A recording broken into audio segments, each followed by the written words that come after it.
اور دنیا ہمیں نوٹو دے اور ہم دنیا کی حفاظت کریں اور کسی نہ کسی طریقے سے دنیا کو اس مشکل سے نکال.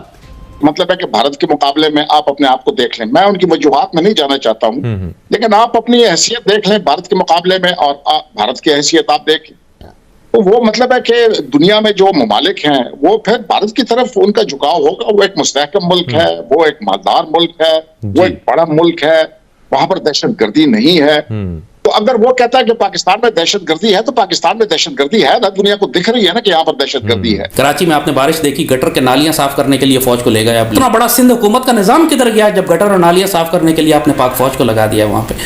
کہ پاکستان نازک ترین موڑ پر پہنچ گیا. یہ میں نے نہیں کہا، یہ پاکستان ایٹامک نیوکلیئر فورس کے ملک کے چیف سپہ سالار نے کہا ہے. ہمارے آرمی چیف نے پچھلی دفعہ، جو سابقہ آرمی چیف ہے، انہوں نے ٹھیک بات کی تھی کہ جیو اکنامکس پہ جانا چاہیے، جیو پالیٹکس سے نکلنا چاہیے.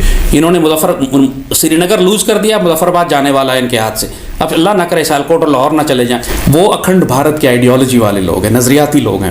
وہ بھارت کو ایکسپینڈ کرنا چاہتے ہیں. اسپیس اور سیٹلائٹ انٹیلیجنس کا پوری اسپیس ان کو مل جائے گی. Satellite intelligence, every thing, photographs, maps جو انڈیا کے پاس ایکسیس نہیں تھے پورے CIA کے، اب سب انڈیا کو دیے جائیں گے. اسرائیل سارا ڈیٹا دے رہا ہے. اگر ہمارے معاشی حالات ایسے ہی خراب رہے تو ویسٹ کہے گا کہ نیوکلیئر اثاثے اپنے جو ہیں وہ ہمیں رول بیک کرو یا ہمیں گروی رکھو، پھر ہم تمہیں بیل آؤٹ معاشی طور پہ دیں گے. جے ہند دوستو، سواگت ہے آپ لوگ کا ہندوستانی اسپیشل کے ایک اور نئے ویڈیو میں.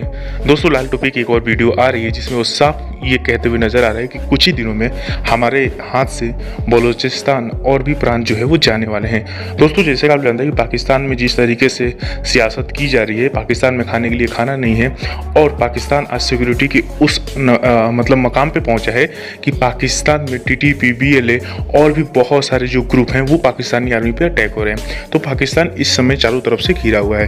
وہیں دوسری طرف جو بلاول بھٹو ہے وہ بھی بھارت کے دورہ کرنے والا ہے. انہی سب کے بیچ میں لال ٹوپی کا ایسا انٹرویو آنا جس میں وہ صاف طریقے سے کہہ رہا ہے کہ اب تو امریکہ، اسرائیل اور بڑے بڑے جو دیش ہیں وہ بھی آج بھارت کے ساتھ کھڑے ہیں.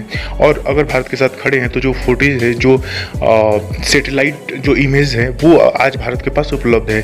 اور بھارت ہمیں توڑنے میں تھوڑا سا بھی سمے نہیں لگائے گا، کیونکہ آج ہم جس استھتی میں ہیں ہمارے پاس لڑنے کے لیے ٹینک جو ہے اس میں تیل نہیں ہے. یہ خود پاکستان کے پورو آرمی چیف نے کہہ چکے ہیں، اور یہ پاکستان کی سچائی بھی ہے کہ پاکستان کے پاس آج کچھ نہیں ہے. بس صرف اور صرف دھمکی دیتے رہتے ہیں کہ ہم بھارت کے ساتھ یہ کر دیں گے، وہ کر دیں گے. ریئلٹی کی بات کیجیے تو پاکستان کے عوام اور جتنے بھی لوگ پاکستان کے ٹی وی چینل پہ آتے ہیں وہ یہ بات بہت اچھے طریقے سے جانتے ہیں کہ ابھی بھارت کے ساتھ لڑنا یعنی کہ پاکستان کو خطرے میں ڈالنا یا پوری طریقے سے بناس کرنا ہے. تو چلیے ویڈیو میں چلتے ہیں، دیکھتے ہیں کہ لال ٹوپی جو ہے وہ بھارت کے بارے میں اور کیا کیا بات کر رہا ہے. ہم نے ایوب خان کی بات جنرل ضیاء کے دور کے اندر پوری دنیا آپ کے خلاف تھی کہ آپ نے ایٹم بم نہیں بنانا. جنرل ضیاء نے ان کی ناک کے سامنے ایٹم بم بنایا.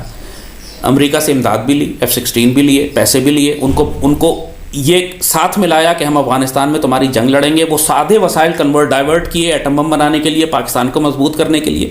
وہی وسائل ڈائیورٹ کیے کشمیری جہاد کو، وہی وسائل ڈائیورٹ کیے خالصتان کی جانب کرنے والا وہی وسائل ڈائیورٹ کیے انہوں نے پوری مسلم دنیا میں مسلمان فوجوں کو مضبوط کرنے کے لیے. جب اسی لیے ان کو 3 بڑی طاقتوں نے مل کر شہید کیا. آپ جنرل ضیاء سے جو مرضی اختلاف کریں، لیکن امت مسلمہ کے لیے وہ بڑے خیر کا کام کر رہے تھے. جبھی تو اسرائیل نے، CIA نے اور انڈیا نے مل کر شہید کیا ایک پاکستان کے سپہ سالار کو.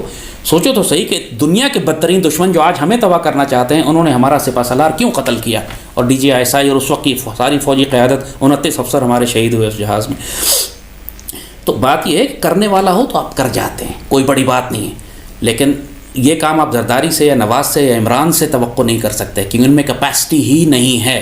یہ ساری عمر جو کرکٹ کھیلتا رہا اس کو آپ میدان جنگ میں سچ مچ کی جنگ میں ڈال دیں. کرکٹ میں تم ایک ٹورنامنٹ ہار جاؤ، ایک میچ ہار جاؤ، فرق کو نہیں پڑتا، اگلا پھر کھیل لیں گے جا کے. میدان جنگ تو ایسا نہیں ہوتا. آپ سیالکوٹ لوز کر کے مظفر آباد لوز نہیں کر سکتے نا، کوئی آپ کو معاف نہیں کرے گا. انہوں نے سری نگر لوز کر دیا، مظفر آباد جانے والا ہے ان کے ہاتھ سے. اب اللہ نہ کرے سیالکوٹ اور لاہور نہ چلے جائیں، پھر یہ کہیں گے چلو اگلے میچ میں دیکھ لوں گا میں. استغفر اللہ رب العالمین.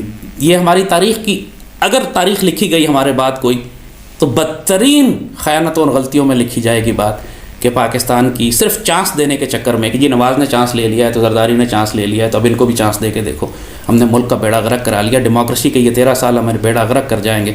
اور مودی دیکھ چکا ہے. 13 سال کی اس ڈیموکریسی نے ملک کو ایسی جگہ پہنچا دیا کہ ہندوتوا زائنسٹ اب یہ موقع ضائع نہیں کریں سر اگر ہمارے یہاں یہ مسائل ہیں، یہ ساری چیزیں ہیں، تو کیا انڈیا ان مسائل کا شکار نہیں ہے؟ انڈیا میں یہ ساری چیزیں نہیں ہیں؟ ہم سے زیادہ بڑے مسائل انڈیا میں ہیں، ہم سے زیادہ بڑے مسائل ہیں، لیکن فرق یہ ہے کہ ان کے نزدیک اپنی تمام غلطیوں کوتاہیوں پر پردہ ڈالنے کا ایک آسان طریقہ یہ ہے کہ پاکستان کے خلاف ایک جنگی کامیابی حاصل کر لیں۔ وہ اکھنڈ بھارت کی آئیڈیالوجی والے لوگ ہیں، نظریاتی لوگ ہیں، وہ بھارت کو ایکسپینڈ کرنا چاہتے ہیں۔ ابھی 2-4 روز پہلے انہوں نے امریکہ کے ساتھ جو معاہدہ کیا ہے اسپیس اور سیٹلائٹ انٹیلیجنس کا، پوری اسپیس ان کو مل جائے گی، satellite intelligence, every thing, photographs, maps, جو انڈیا کے پاس ایکسیس نہیں تھے پورے CIA کے، اب سب انڈیا کو دیے جائیں گے۔ اسرائیل سارا ڈیٹا دے رہا ہے۔ یہی ڈیفنس پیکٹ انہوں نے سوویت یونین کے ساتھ کیا تھا 70 سے پہلے، اس کے بعد جنگ شروع ہوئی تھی، سوویت یونین نے پوری طرح انڈیا کو سپورٹ کیا تھا ہمیں توڑنے میں۔ اب یہ کام اسرائیل کرے گا، اسرائیل اور امریکنز کریں گے۔ تو انڈیا کی ہیں ویکنیسز، لیکن India at the same time opportunity بہت بڑی دیکھ رہا ہے۔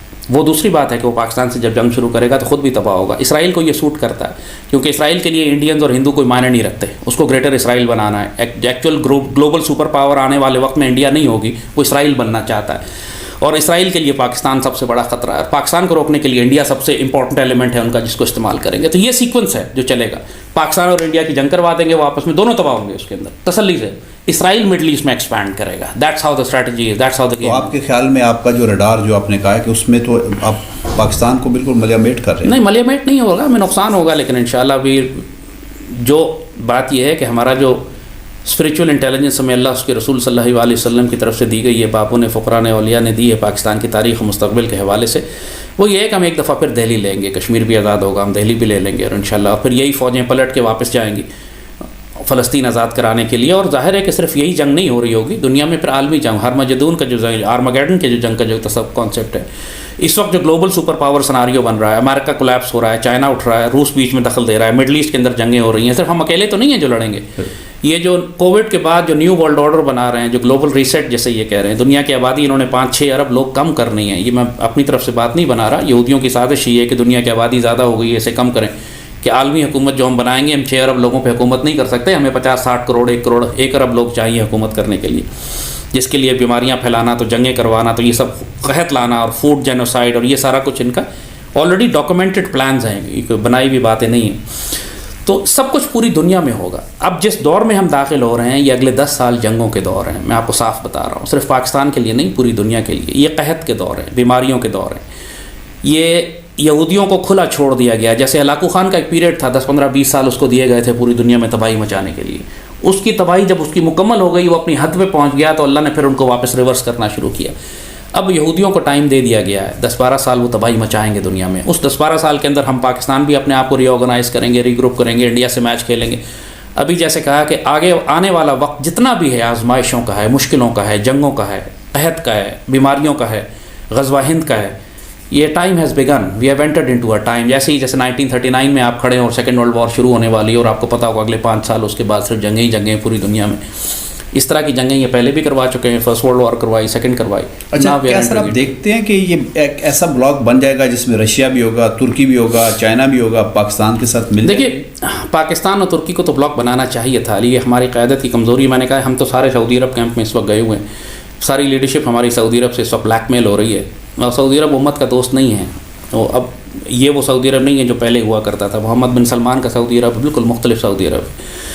جو ایموشنل اٹیچمنٹ آپ کو پہلے سعودی عرب کے ساتھ، فہد کے ساتھ، عبداللہ کے ساتھ اور شاہ فیصل کے ساتھ تھی، اب یہ سعودی عرب وہ نہیں ہیں۔